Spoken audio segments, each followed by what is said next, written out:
Hey, welcome back to the Mars Fitness Coaching Podcast, where we explore what it really takes to build a thriving coaching practice. Now, here's an eye opener for you.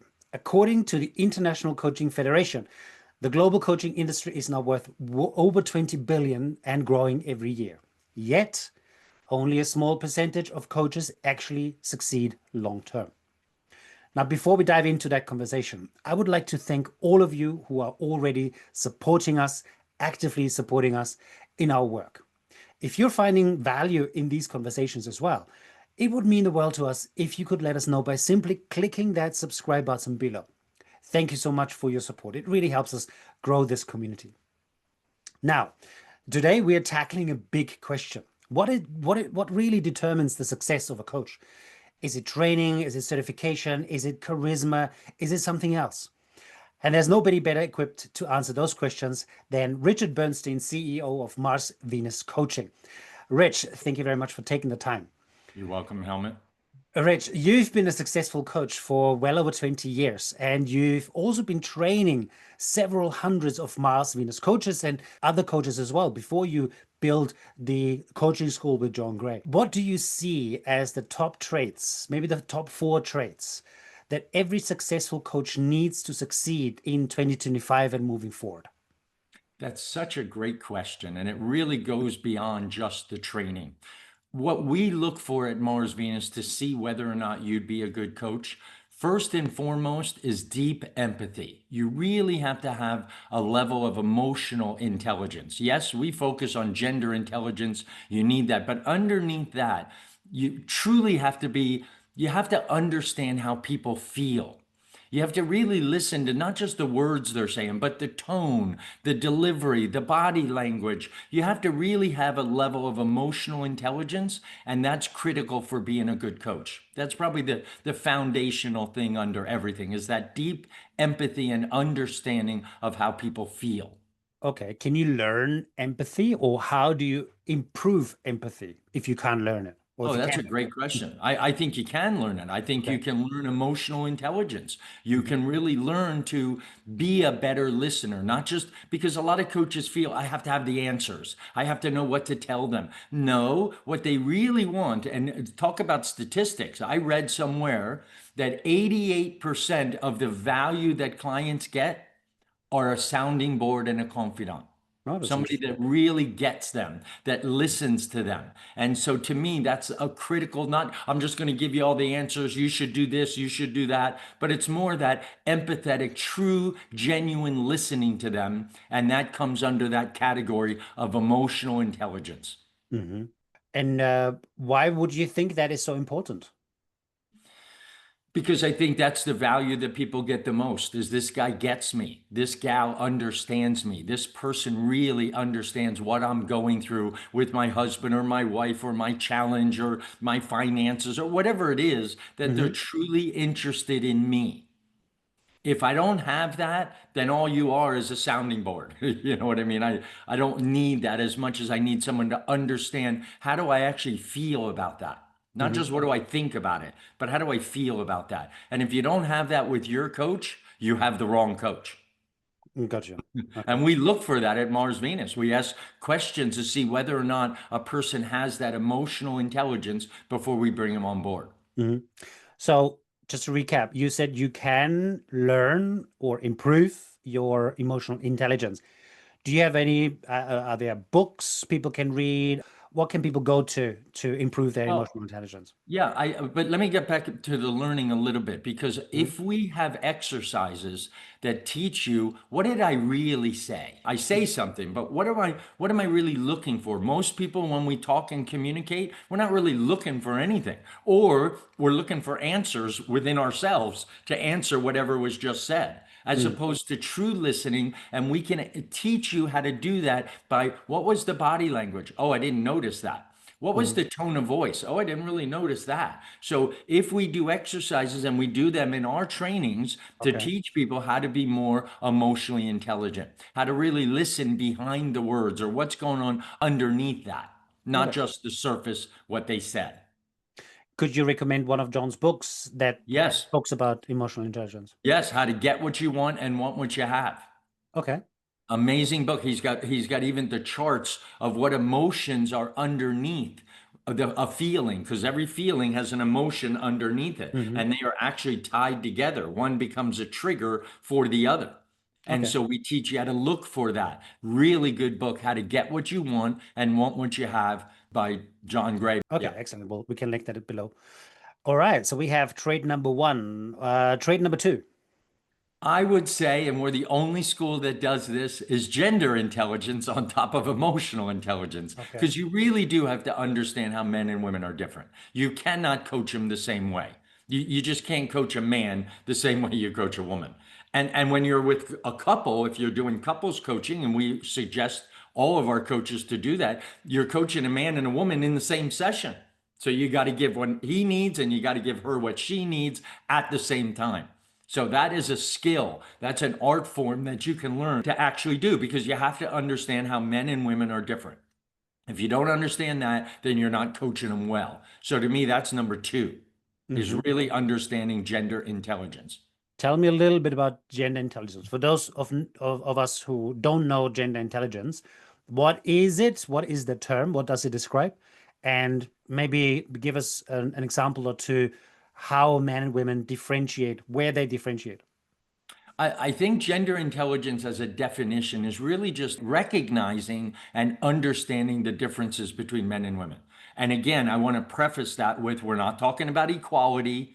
We're not talking about sexuality. We're not talking about identity. We're literally talking about the biology, how a man and a woman is wired differently in their brain, how their hormones act differently. Women are on a 28-day cycle. And what do they need at each phase of that cycle? Men are in a 24-hour cycle. And what are their needs during that cycle of 24 hours? And really understanding those differences, that is gender intelligence in a nutshell. Because really understanding them in a coaching session, why he says that and why he says it that way, and how she interprets it very different than a man would, is critical to successful coaching with them. Would you say that gender intelligence is important to achieve breakthroughs with your clients? Do I think it's important? Absolutely, it's important. It's not only important for the coach to understand gender intelligence, but it's important for the clients to understand gender intelligence for their relationship to get better. Hmm. And it doesn't matter if it's at home or at work. You know, our relationships with coworkers and your boss and your subordinates and all of that, really important at home and at work to understand gender intelligence, to be a successful leader, to be a successful dad, to be a successful parent, to be a successful coach. Understanding gender intelligence is critical, because there's no part of the world that doesn't have men and women, Hmm. except on Mars and on Venus. On Mars, it's all Soon we'll men. have some soon we'll have some people on Mars as well. We'll see if we can survive. But so to me, what we're really trying to do is not divide, but harmonize. Mm. And when I understood gender intelligence, my relationship with my wife started into a better harmony, because I understood what she needed during each part of her cycle, and she understood what I need in each part of my cycle. Okay. So critical. So emotional intelligence, gender intelligence. What's the Mm. third form of intelligence? Well, it's not intelligence on this one. It's Okay. literally the entrepreneur drive. Uh-huh. You really have to have the drive to build your coaching business. It can't just be, I'll sit around and wait for a client and it'll grow at whatever it grows. If there's not a proactive approach, an entrepreneurial approach to building that coaching business, it's not going to grow. Okay, it's great to have that empathy, as we talked about. It's great to have the gender intelligence, but you have to have that entrepreneurial drive in order to be successful. Mhm. Nothing happens by accident. Your relationship doesn't get better by accident. Your business doesn't get better by accident. Your health doesn't get better by accident. Your finances don't get better by accident. They all have to be planned and executed. And so, to plan and execute a successful coaching business, you got to have that drive. I want to have a successful coaching business. You got to have that commitment to growing the business, the commitment to growing yourself as a business owner. A lot of life coaches don't see themselves as a business owner. No, Mhm. I'm just a life coach. No, you're a business owner.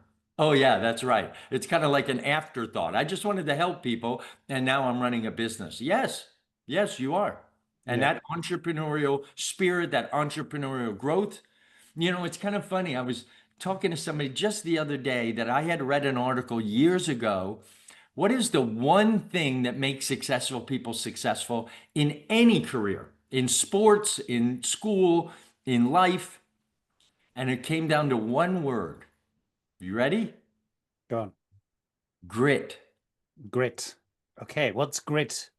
I know, right? What an amazing word. Grit is just that underlying toughness to keep Hmm. things moving forward. If you're out on a football field and you're playing sports or whatever you're doing and you're tired, you're exhausted, you just don't want to go anymore, grit is what carries you to the next stage. I have a question here though, because grit to me sounds very masculine, right?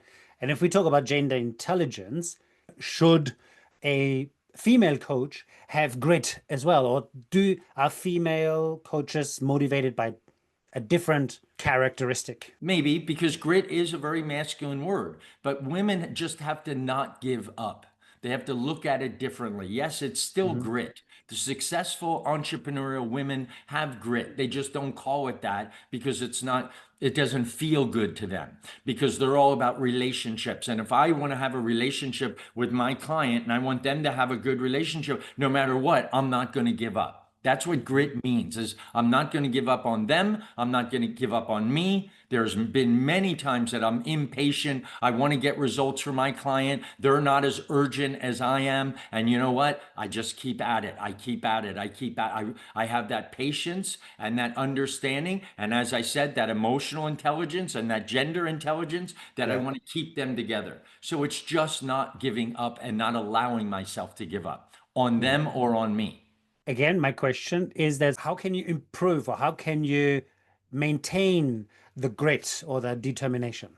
Well, that's a really good question because I think people struggle with that a lot when they do things on their own, when you're by yourself. It's a lot easier. That's why we at Mars Venus work as a team because it's a lot easier to keep that persistence going when you don't feel like it when you're around the team because they Mhm. don't let you do that. They don't let you go dark. They wind up calling you, go, come on, back in the group. We're doing it together. So I think it's very important that you're not, that you can develop that grit over time. I'll tell you a very quick story. And I think I said this in one of our other mini podcasts is that I was told I don't think I had grit before.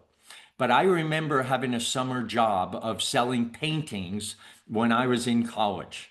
And this tall guy said to me, "You'll never be a good salesman. You won't be successful." And I said, "Why? Why wouldn't I be successful?" And he goes, "You're just not tall enough."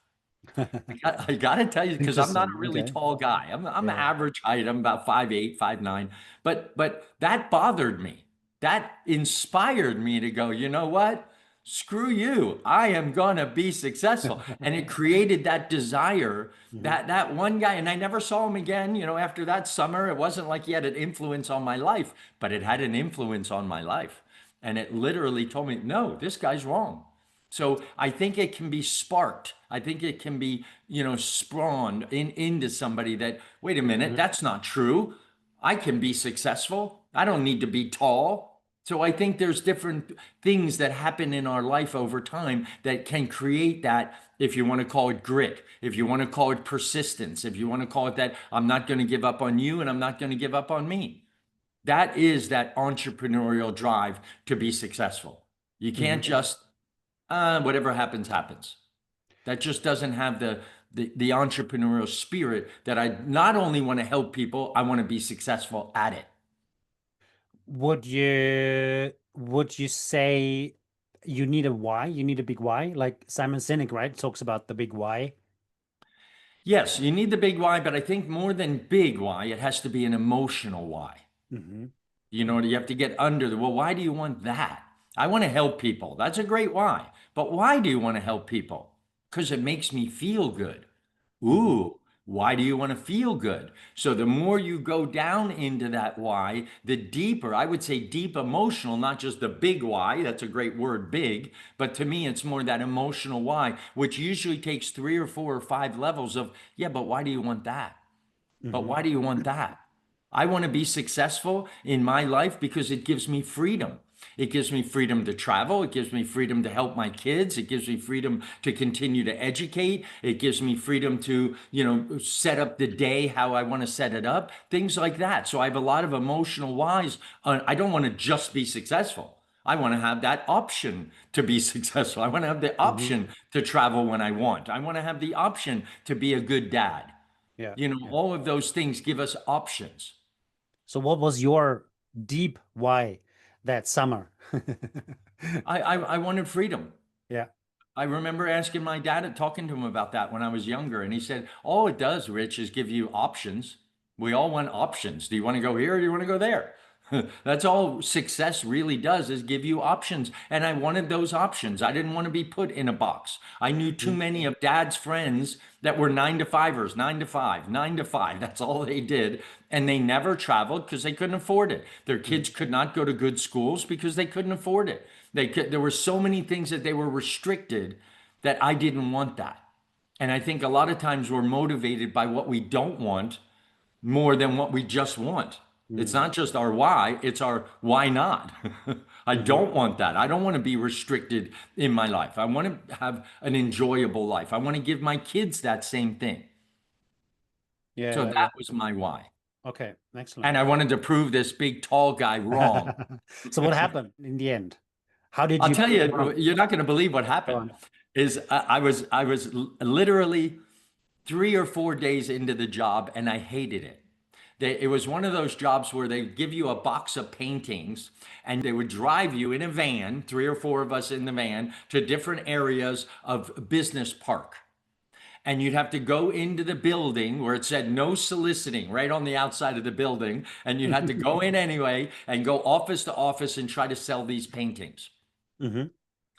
And after about third or fourth day, it's 100 degrees in Los Angeles. I'm wearing a suit with a tie. I've got this big box of paintings. And I said, you know what? I'm done. I'm not doing this. I quit.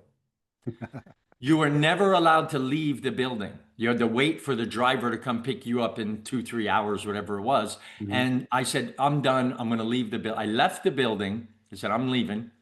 And right across the street was a restaurant here in the United States. It's like a chain restaurant. And so I walk in there and I ordered a burger and a Coke. And I put my paintings on the floor and I started eating my burger. And some guy walks up to me and he goes, what are those? He points to the paintings. What are those? And I went into the script. I went, what are what? Because that's what we used to do when we were standing at an office door. What are what? Like I acted like I don't even know what they are.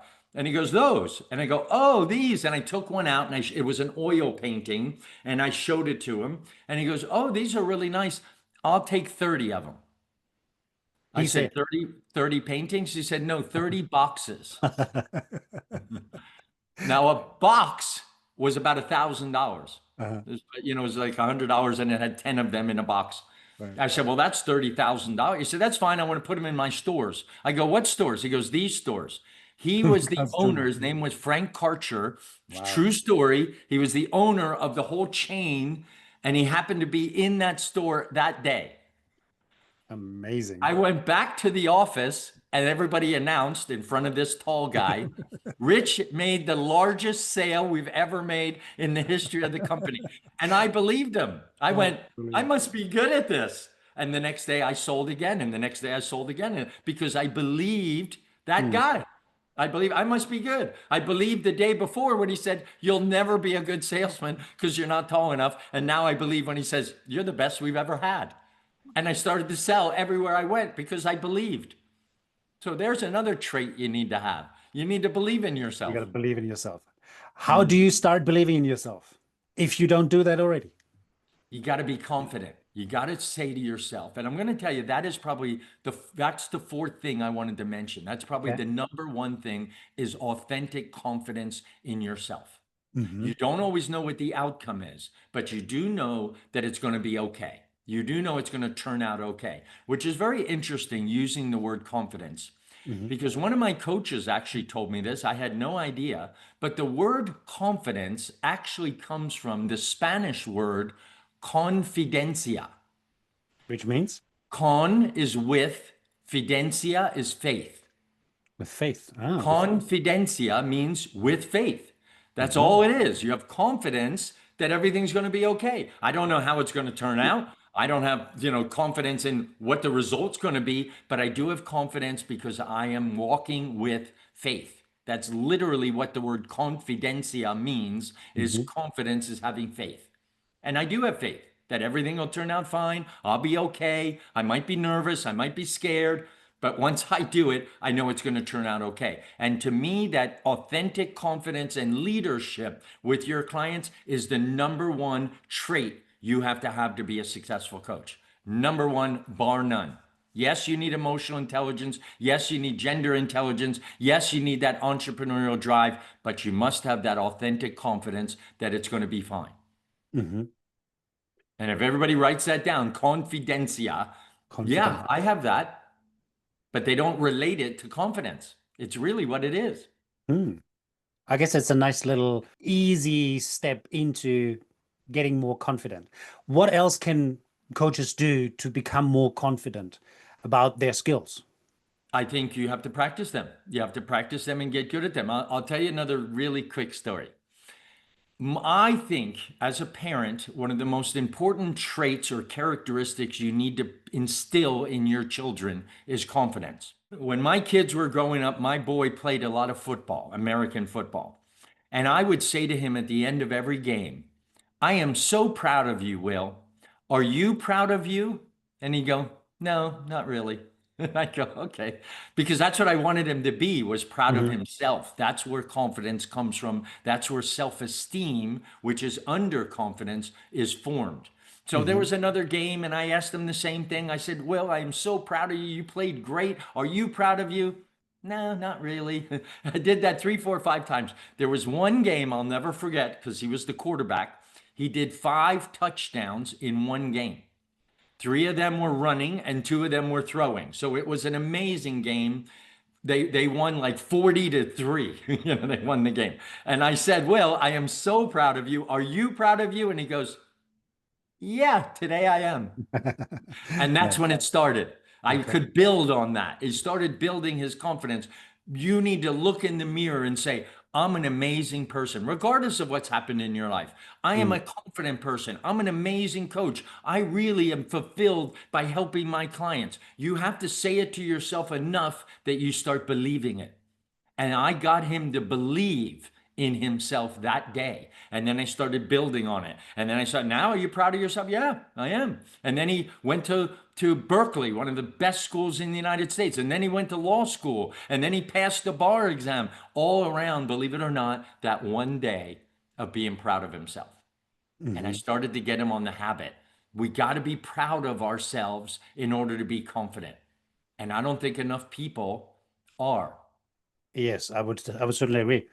And and I'm thinking like with determination or grit, keeping going will help also build the confidence, right? Because like your son, he wasn't confident the first game, the first 5 games, because he probably felt he could have done better. He didn't score or whatever the reason was. But then when he had a win, so to say, he started feeling confident. Right. And then that piled on each other, if you That's know what what it I'm saying, is. right? It's compound growth, Compounds, yeah. compounding growth. That's what you need. You need to start with looking in the mirror and say, and I do this all the time with women that I coach, is I say, I want you to try an exercise. Stand up, and they do. I'm on Zoom with them. I Hmm. said, now I want you to put your hands on your hips. Now I want you to open your legs a little bit like you're in a Supergirl stance. Now I want you to put your shoulders back and your chest up and your chin up and say, I am a confident woman. And they go, I'm a confident woman. I go, no, say it again. I'm a confident woman with a question mark. Yeah, I'm yeah. like, no, say it again. They can't even say it out loud, let alone feel it. Hmm. So that is an exercise I get a lot of women to do often. Like every morning, I want you to stand in front of the mirror, put your hands on your hips, assume the Supergirl pose, and now Hmm. tell yourself, I am confident. I am confident. I have women all over the world doing this. They're walking into work, going into the restroom. I say, make sure nobody's in there so they don't hear you. But seriously, it's how you talk to yourself builds the confidence. Yeah. And most are talking to themselves, like you said, my son, no, I could have done better. I could have done, we're always looking at what we could do better or different. Not what I did great. Yeah, I did score, but we lost the game. So what? Are you confident about that? No, because we lost the game. Hmm. It has to start from how you talk to yourself. So maybe also a shift in perspective, like starting to look at what you have done well, looking at what you have rather than what you don't have. Yep. Okay. 100%. It starts there and then you start building on that. What are you proud of yourself? Look at your history. We always look at the events that we made a mistake or something. What about all the right choices you made? Hmm. What about all the right decisions you made? What about all the amazing things you've done? We tend to overlook those and focus on the mistakes we've made. I've made plenty of mistakes in my life, but I don't need to reflect on them. I need to then change that and focus on what I did right so I can do more of that. Okay. I mean, some people will say, you need to reflect on your mistakes to learn from them, Yes, I agree. And then done. And and then then done. done. Hmm. I don't need to dwell on it and beat myself up and keep saying I could have done this and why didn't I do that? And I could do that, but I don't see the value in it. I reflect on it, I learn from it. What could I do differently? And then I focus on doing that from now on. Yeah. But there's a lot of wins in my life when I look back at some of the great decisions I made, the university that I went to, the woman that I married, the timing with having the children I have, moving, my home from Los Angeles to Las Vegas. That was a really big decision to buy a horse ranch and raise little baby colts on it all day long. Some days I thought it was a mistake. Some days it was the best thing that ever happened to me. Hmm. Interesting. Very cool. Okay, to summarize, Rich, if you had to advise a coach, someone who's thinking about becoming a coach, what advice would you give them? I would say start with the confidence. It's probably the number one most important because they have to have confidence in you. I've always thought that when you're selling, and I hate to use that word because at Mars Venus we coach people to want to be coached. That's in another podcast that we did. Hmm. But when you really look at the relationship that you're building with that client, you're thinking, I have to believe I can help them more than they believe I can't. That's if you think that through for a minute, I have Yeah, to yeah. believe. So I have to have the confidence that I know that taking them through the Mars Venus process of first doing positioning and then alignment, bringing them to clarity, then crafting a plan, then holding them. I have to be more confident that that plan works than they're sitting there going, I don't know if this is going to work. Mm, gotcha. Yeah, So they have to have confidence in you. yeah. And that confidence comes from not only what you're saying, but your body language, your tone of voice, how you carry yourself. I am not 100%. I am 110% confident that I can help anybody using the process that we teach at Mars Venus. Hmm. You have to have that first. Excellent. Wonderful. Well, thank you, Rich, for taking the time today for this conversation. That already wraps up today's episode of our Mars Venus Coaching podcast. We talked about the 4 traits that determine whether a coach will be successful or not. Now, if you're listening and wondering whether coaching might be your path, here's a simple next step. Take our Purpose Pathway Archetype quiz. It's a quick and fun way to discover your hidden strength and see how those can be especially useful in coaching. You'll find the link below in the description. And thank you so much for joining us today. Make sure you come back next Tuesday for another episode designed to help you grow both personally and professionally. Thank you very much.